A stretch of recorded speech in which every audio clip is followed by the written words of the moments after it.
मेरे प्यारे पुत्र, आज मैंने अपनी आत्मा में एक अनोखी शांति का अनुभव किया है। मैं तुम्हें आशीष देने के लिए भोर से इंतजार में खड़ा रहा, लेकिन तुम अपनी भ्रम की दुनिया में खोए रहे। तुमने सांसारिक मोह में इतना गहराई से डुबकी लगाई कि तुम्हें यह पता ही नहीं चला कि तुम्हारा महादेव तुम्हारे दरवाजे पर उपस्थित था। मेरे हाथों में वरदान थे, मेरी आंखों में दया का सागर था, लेकिन तुम नहीं आए। मैंने तुम्हारी प्रतीक्षा की। मेरे बच्चे, मैंने तुम्हारे घर की दहलीज से तुम्हारे नाम का स्मरण सुना था, तुम्हारे हृदय की व्यथा को महसूस किया था। मैंने तुम्हें इशारे दिए थे, कभी हवा की सरसराहट में, कभी तुम्हारे स्वप्नों में। ये कहा हम, कभी तुम्हारे अंतर्मन की गहराई में अपनी छवि दिखाकर। लेकिन तुमने इसे महज कल्पना समक ना समझा। तुम भूल गए कि जब मैं चुप रहता हूं तब भी मैं तुमसे संवाद करता हूं। और आज मैं तुम्हें वह बात कहने आया हूं जो तुम्हारी आत्मिक नींद को तोड़ देगी। सुनो मेरे पुत्र, अब मैं इंतजार नहीं करूंगा। मैंने तुम्हें बार बार अवसर, लेकिन तुम हर बार भाग निकले। तुमने हर बार कहा, हे शिव, बस थोड़ा और समय, अभी नहीं। लेकिन अब वह अभी नहीं का अंत हो चुका है। अब समय आरंभ हो गया है। अब मैं परखूंगा कि कौन मेरे नाम पर सच्चे मन से जीता है और कौन केवल दिखावे में डूबा है। अब मैं जानूंगा कि किससे मेरी सच्ची आवश्यकता है और कौन केवल सुविधा के लिए मुझे स्मरण करता है। मेरे पुत्र, जब मैं कहता हूं कि भाग्य के द्वार बंद हो जाएंगे, तो इसका मतलब यह नहीं कि मैं तुमसे प्रेम करना बंद कर दूंगा। नहीं, मेरा स्नेह कभी समाप्त नहीं होता, लेकिन मैं तुमसे दूरी बना लूंगा ताकि तुम मेरी अनुपस्थिति में मेरी मूल्य समझ सको। आज जो तुम सुन रहे हो, यह केवल शब्द नहीं है, यह सावधानी है। तुम्हारा जीवन बहुत तेज गति से परिवर्तित होने वाला है। जो वस्तुएं तुम्हें अपनी लगती थीं, वे तुम्हारे हाथों से छूट जाएंगी। जो चेहरे तुम्हें ईमानदार लगते थे, वे अपना आवरण उतार देंगे। और उस समय तुम याद करोगे, काश मैंने अपने महादेव की बात मान ली होती। मैंने तुम्हें अनेक संकेत दिए थे मेरे बच्चे, कभी मंदिर की ध्वनि में, कभी किसी अनजान व्यक्ति की बातों में, कभी तुम्हारे फोन की सूचना में भी। हाँ, मैं वहां भी मौजूद था तुम्हें बुलाते हुए। लेकिन तुमने कहा, अभी समय नहीं है। अब वही वही समय आ गया है। अब यदि तुम सच्चे दिल से मुझसे मोहब्बत करते हो तो रुक जाओ, एक पल सांस लो और अपने अंतर्मन में झांक कर देखो। मुझसे बात करो जैसे तुम किसी अपने से करते हो। मैं तुमसे कभी अलग नहीं था, तुमने ही अपनी आंखें बंद कर रखी थी। मेरे पुत्र, मैं तुमसे एक सवाल करता हूं। जब तुमने पहली बार किसी की सहायता की थी बिना किसी लोभ के, क्या तुमने वह ऊर्जा महसूस की थी जो तुम्हारे भीतर बह रही थी? वह मैं था जब तुम किसी रात बिना वजह रोए थे और लगा कि कोई तुम्हारा दर्द नहीं समझ रहा।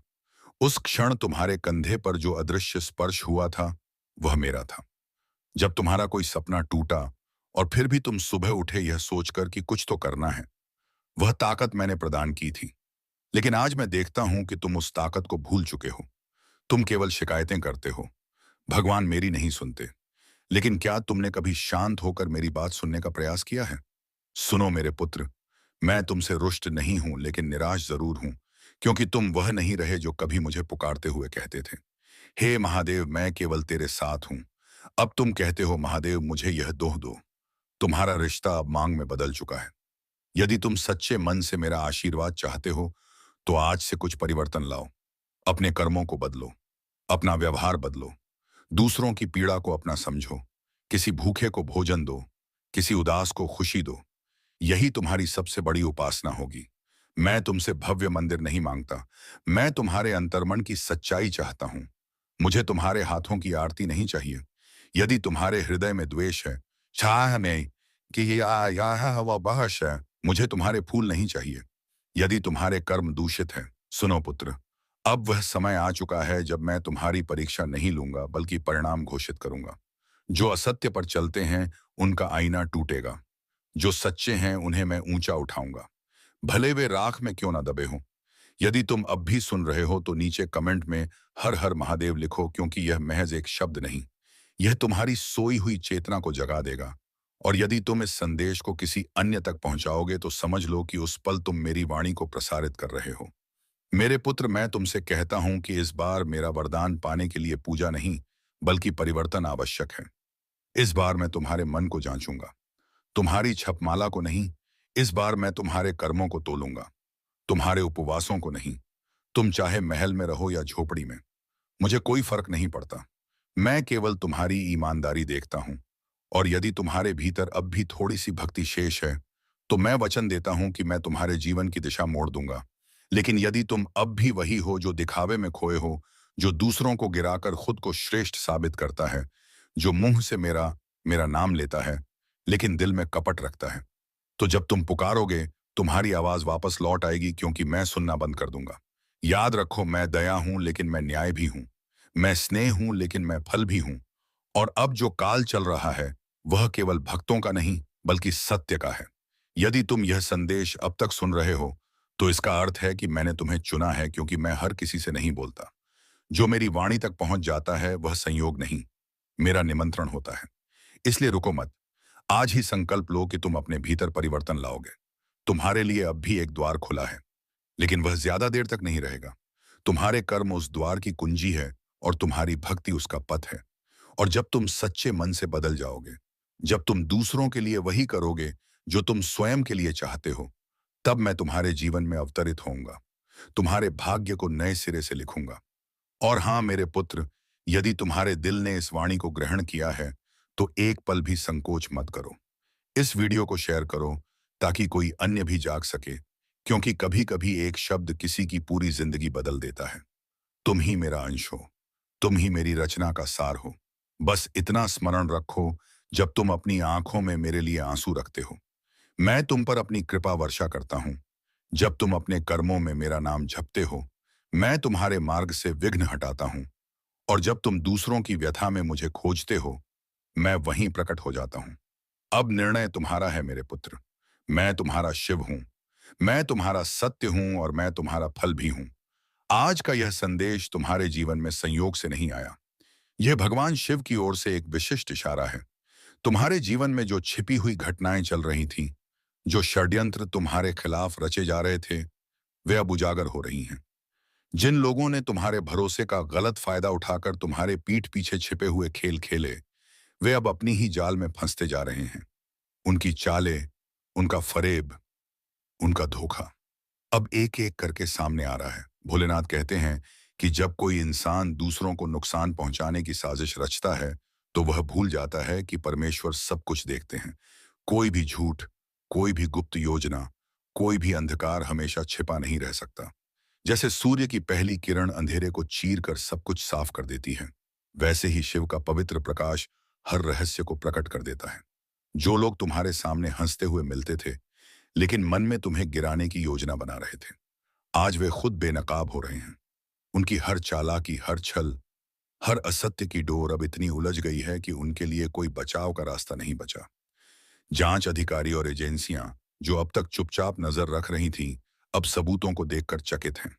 उन्हें समझ नहीं आ रहा कि किसी व्यक्ति के खिलाफ इतनी गहरी साजिश कैसे रची जा सकती है।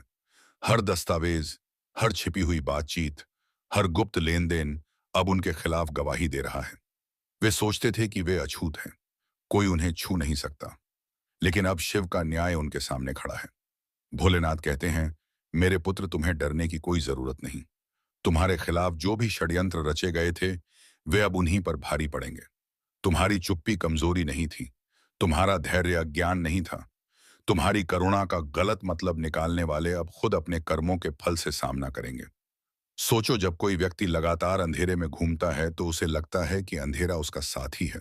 लेकिन जैसे ही परमात्मा का प्रकाश पड़ता है, उसके हर कदम, हर गुप्त कार्य, हर रहस्य सामने आ जाता है। आज वही हो रहा है। उनकी बनावटी मुस्कान अब गायब हो रही है। उनका बनावटी आत्मविश्वास अब टूट रहा है। और जो लोग उनके साथ थे, वे अब उनसे दूरी बना रहे हैं। शिव कहते हैं, यह न्याय का समय है। तुम्हारे खिलाफ जो भी साजिशें बुनी गई थीं, वे अब एक एक करके धराशायी हो रही हैं। जैसे मंदिर की घंटियां हर अंधकार को भेद देती हैं, वैसे ही सत्य की गूंज अब पूरे संसार में फैल रही है। सत्य को रोका नहीं जा सकता। सत्य की गति भले धीमी लगे, लेकिन जब वह उजागर होता है तो वह विनाशकारी होता है। मेरे पुत्र, तुम सुरक्षित हो। भगवान की कृपा तुम्हारे चारों ओर एक सुरक्षा कवच की तरह है। कोई भी मानवीय चालाकी उस कवच को भेद नहीं सकती, भी तुझे पीछे नहीं खींच सकेगा। मेरे पुत्र, आज से तेरे जीवन में हर दिशा से खुशियां आएंगी। तेरे संबंध सुधरेंगे, तेरे कार्यों में प्रगति होगी। अब जो भी तुझे छुएगा वह मेरी कृपा से छुएगा। तेरे जीवन का हर पल अब एक पवित्र कर्म बन जाएगा और तेरे प्रयास मेरे वरदान से फलीभूत होंगे। और जब लोग पूछेंगे कि यह चमत्कार कैसे हुआ, तब तू मुस्कुराकर कहना, यह मेरे भोलेनाथ की कृपा है। इसलिए अब अपनी आंखें बंद करो, गहरी सांस लो और भीतर से महसूस करो, मैं तेरे बहुत करीब हूं, और कह दो, भोलेनाथ, अब मैं पूरी तरह तेरे हवाले हूं। जैसा तू चाहे वैसा कर। तुझे यह यकीन होना चाहिए कि तू जो भी करेगा वह मेरे लिए सबसे अच्छा होगा। अब चलो मेरे पुत्र, एक नया अध्याय शुरू होने वाला है, चमत्कारों से भरा, स्नेह से सराबोर और मेरी कृपा से रोशन। हाँ मेरे पुत्र, अब समय आ गया है जब तेरे जीवन की सारी गांठें एक एक करके सुलझने लगेंगी। वे समस्याएं जो अब तक तुझे बांधे रखी थीं, अब वे खुद हार मानेंगी, क्योंकि अब तेरे जीवन में मेरा सीधा हस्तक्षेप होने वाला है। वह दिन बहुत करीब है जब लोग तुझे देखकर कहेंगे, इस पर तो भोलेनाथ की विशेष कृपा है। और वह कृपा यूं ही नहीं बरसेगी, बल्कि तेरे विश्वास, तेरे धैर्य और तेरी सच्ची भक्ति की परीक्षा के बाद मैं तुझ पर वह चमत्कार करूंगा जो हर दिशा में चर्चा का विषय बन जाएगा। तू कल्पना भी नहीं कर सकता मेरे पुत्र कि तू कितना खास है। मैं जानता हूं कि तूने बहुत कुछ खोया है, कुछ संबंध, कुछ सपने, कुछ अवसर, लेकिन मैं यह भी जानता हूं कि तूने कभी अपनी निष्ठा नहीं खोई। तू हर बार टूटा गिरा, लेकिन फिर भी मेरी मूर्ति को देखकर मुस्कुराता रहा, और इसी मुस्कान ने मुझे मजबूर कर दिया कि मैं अब तेरे जीवन में उतरूं। अब मैं तेरे जीवन में एक ऐसी सुबह लाऊंगा जो कभी ढल नहीं होगी। तेरा भाग्य अब तेरी मेहनत का साथी बनेगा, और मेरा वरदान, तेरा मार्गदर्शक, तेरे व्यवसाय में तरक्की होगी। तेरे घर में स्नेह और समृद्धि का वास होगा, और तेरे मन में शांति का स्थायी निवास होगा। तूने जो रातें रोते हुए गुजारी हैं, अब वही रातें तेरे लिए दुआ बनकर चमकेंगी। हर एक त्याग, हर एक संघर्ष, हर एक व्यथा अब मेरा वरदान बनकर लौटेगा। मेरे पुत्र, अब तुझसे कोई गलती नहीं है। लोग तुझे कम आते हैं, लेकिन जब तू अपने भीतर छिपी दिव्य शक्ति को पहचानेगा, तब पूरी सृष्टि तुझे सम्मान देने के लिए मजबूर हो जाएगी। तेरा आत्मविश्वास ही तेरा सच्चा गहना है। पुत्र, तेरी एक सोच ही तेरी पूरी वास्तविकता को बदल सकती है। सोचो, अगर तू खुद को असफल मानता है, तो तेरे कदम भी वैसे ही उठेंगे और तेरे परिणाम भी वैसा ही होंगे। लेकिन अगर तू यह मान ले कि तू सृष्टि का हिस्सा है, अनंत शक्ति से भरा है, तो तेरी चाल, तेरी नजर, तेरे कर्म सब बदल जाएंगे। यही विचार की ताकत है। तेरे भीतर बैठी नकारात्मक सोच तुझे बंधनों में डाल देती है, तुझे छोटा महसूस कराती है। लेकिन उसी जगह अगर सकारात्मक विचार का दिया जला दिया जाए तो वही अंधेरा मिट जाता है। समझो, तेरी सोच ही तेरा भविष्य रच रही है। अपनी सोच को बदलो और तू देखेगा कि तेरी पूरी किस्मत बदल रही है। मैं तुझसे कहता हूं, जब तू खुद को ब्रह्मांड के प्रिय अंश की तरह देखना शुरू कर देगा, तब तुझे कोई ताकत रोक नहीं पाएगी। तेरी सोच तेरी ऊर्जा को बदल देगी, और वही ऊर्जा तेरे कर्मों को महान बना देगी। तेरा आत्मसम्मान तेरी रक्षा कवच है, और तेरा आत्मज्ञान तेरी तलवार। तेरे सवाल का जवाब यही है, आखिर तू कौन है? तू केवल एक साधारण इंसान नहीं है। तू वही है जिसके विचार पहाड़ों को हिला सकते हैं। तू वही है जिसकी नीयत समुद्र को शांत कर सकती है। तू वही है जिसके सपनों में सृष्टि का रास्ता छिपा है। तू ब्रह्म का हिस्सा है, अनंत का टुकड़ा है। यही तेरी सच्चाई है। समझ ले, जब तू अपनी सोच को नीचा करेगा, तब तेरा जीवन भी नीचा लगेगा। लेकिन जब तू अपनी सोच को ऊंचा उठाएगा, तो तेरा जीवन भी ऊंचा उठेगा। यह तेरे हाथ में है कि तू अपनी आत्मा की कीमत को पहचानता है या नहीं। अगर आज तूने इसे पहचान लिया, तो समझो तेरे जीवन का पुनर्जन्म आज ही हुआ। तेरे जीवन की सबसे बड़ी ताकत तेरे भीतर छिपी है। लोग बाहर तलाशते हैं धन, सम्मान, सुख, लेकिन असली खजाना तेरी आत्मा की गहराई में है। जब तू खुद से कहने लगेगा, मैं सक्षम हूं, मैं प्रिय हूं, मैं अनोखा हूं, तब पूरी सृष्टि तेरे साथ खड़ी हो जाएगी। मैं तुझे यह रहस्य बता रहा हूं, तेरा मूल्य कभी भी हालात से कम नहीं हो सकता। चाहे लोग तुझे समझे या ना समझे, तेरी असली कीमत सृष्टि ने पहले ही तय कर दी है, और वह कीमत अनमोल है। जब यह ज्ञान तेरे हृदय में उतर जाएगा, तब तू दुनिया के हर डर से मुक्त हो जाएगा। आज मैंने तुझे तेरी सच्चाई बताई है। अब यह तुझ पर है कि तू इसे अपनाता है या नहीं। अगर तू इस सत्य को अपनाता है, तो तेरे जीवन का एक नया अध्याय शुरू होगा। तेरी सोच तेरे लिए वही कर सकती है जो चमत्कार करते हैं। अपने विचारों को ऊंचा उठाओ और तू देखेगा कि तेरे जीवन में दिव्यता आ रही है। मेरे प्रिय जिला, और जिस दिन तूने यह समझ लिया कि तेरी सोच ही तेरी किस्मत का बीज है, उसी दिन से तेरी पूरी यात्रा बदल जाएगी। क्योंकि जब तक तू खुद को छोटा समझता है, तेरे कर्म भी छोटे रहेंगे। लेकिन जब तू अपनी आत्मा की महिमा को पहचानता है तब तेरे हर कर्म ब्रह्मांड जितने विशाल हो जाते हैं। तू यह मत भूल कि तू केवल माता पिता की संतान नहीं है, तू इस ब्रह्मांड का पुत्र है। तेरे जन्म का उद्देश्य